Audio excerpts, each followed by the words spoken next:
सब लोग मुझे पागल समझते हैं।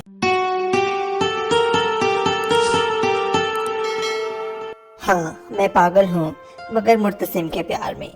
मेरी हरकतें भी ठीक नहीं हैं। जैसे मैं हर किसी को देख के हंस देती हूँ, नाक में उंगली डालना और फिर उसके बाद बालों के अंदर हाथ मार के जूं को निकालना, मगर ये मुझे बहुत पसंद है। दरवाजे पे कोई भी आहट हो, मैं जाके बैठ देखती हूँ और अगर मुझे मुर्तसिम नजर आ जाए, मैं पटकी के दरवाजे के साथ लगती हूँ और फिर मुझे सांस औखे औखे आने लगते हैं।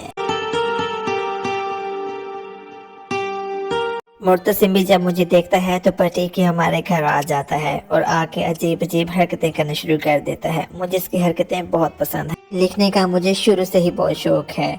मैं लिखती हूँ और मुर्तसिम मेरे लिए गाता है।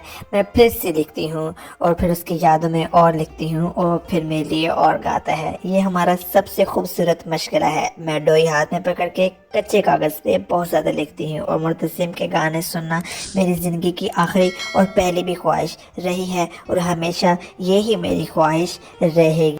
जी, मेरे गानों के सर पैर नहीं होते, लेकिन मुर्तसिम इतनी खूबसूरती से उसे गाता है कि मेरा दिल को मोह लेता है।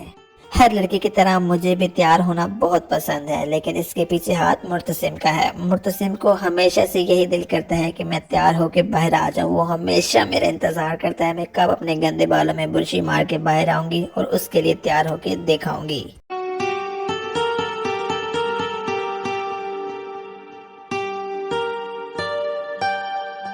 मेरे लिए मुर्तसिम के आने की खबर किसी चांद देखने से कम नहीं होती। वो जब भी हमारे छत पे आता है, मैं पटी के दरवाजे के साथ लगती हूँ और भागती हुई उसके पास जाती हूँ कि उसे पता चल जाए कि मैं आ रही हूँ उसके गाने सुनने। वो हमेशा छत पे खड़ा होकर हमारे गाने गाता है।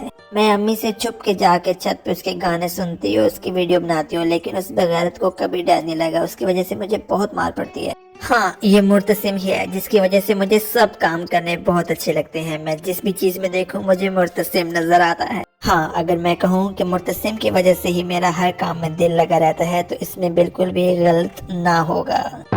लेकिन किसको मालूम था कि मेरी इस हंसती बसती दुनिया को नजर लग जाएगी। जिंदगी में एक कहर आ जाएगा और मैं हंसती बसती उजड़ जाऊंगी। मुर्तसिम के टपकने की खबर जब मुझे मिली तो मैं अपने आप को संभाल ना सकी।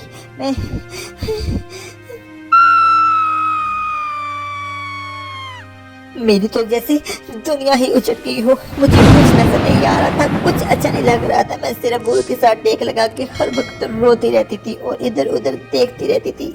मेरे दिमाग की तो जैसी कोई सुई हल गई हो। मैं पकड़ के पेंसिल अपने कदों के ऊपर लीके मारती रहती थी और कितनी पेंसिलें मैंने खराब कर दी, लेकिन मैंने अपने कदों का रड़ा कर दिया। इसमें भी मुझे बहुत मजा आता था। हाँ, मैंने सुना हुआ था कि दुनिया जिंदगी में जीते जीते उजड़ जाती है और मेरे साथ बिल्कुल ऐसे ही हुआ जब मुर्तसिम के टपकने की खबर मुझे मिली। सीधे काम मैं बहुत करती थी जिसकी वजह से मुझे अम्मी अक्सर डांटती रहती थी। यहाँ पर भी अम्मी मुझे बहुत जोर से डांट रही है जिसकी वजह से मेरा मुंह भी बिल्कुल सूजा हुआ है और डांटना तो दूर, मेरी अम्मी ने मुझे फिर आगे मारना भी शुरू कर दिया। जो जूती मुझे मारती थी वो मेरे बुल के ऊपर आके लगती थी। रोना तो मेरा मशगला बन चुका था। छत पे चली जाती थी ताकि मेरा दिल वाला हो जाए, मगर नहीं, मैं फिर नीचे आती और टेबल के साथ सर रख के रोने लग जाती। रोते रोते इतना रोती कि मेरी आंखों से अश्रु भी सूखना शुरू हो गए।